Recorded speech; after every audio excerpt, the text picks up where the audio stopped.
La situation diplomatique entre la France et l'Italie semble s'enliser toujours plus dans la crise.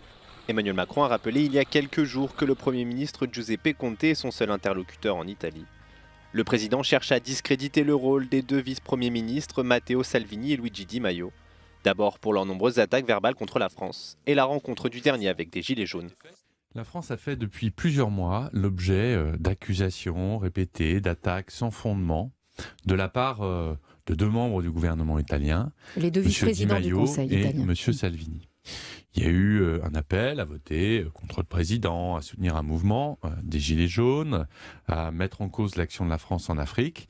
Et puis il y a eu la venue de M. Di Maio en France. Et quand un ministre d'un gouvernement étranger se rend en France, de la même manière que des Gilets jaunes, pour rencontrer des Gilets jaunes, mais la bienséance, la courtoisie, la diplomatie la plus élémentaire veut qu'on prévienne le gouvernement et qu'on dise qu'on s'y rend. L'acte le plus fort du côté français est le rappel ponctuel de Christian Masset, l'ambassadeur français à Rome. Un geste qui n'était pas arrivé entre les deux pays depuis la Seconde Guerre mondiale. Le fait que Luigi Di Maio et le mouvement 5 étoiles, une force politique majeure en Italie, ont rencontré des représentants d'opposition politique en France n'est pas étrange. Et cela n'a pas vocation à mettre la pression sur le gouvernement français. Il est allié en Europe avec des partis politiques dans l'opposition en Italie. Est-ce que c'est étrange? Devons-nous dénoncer le fait qu'Emmanuel Macron est allié avec ces partis italiens d'opposition?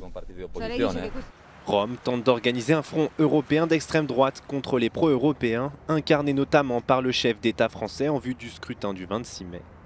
Après le rappel de l'ambassadeur français, la presse italienne évoque aussi une crise sans précédent.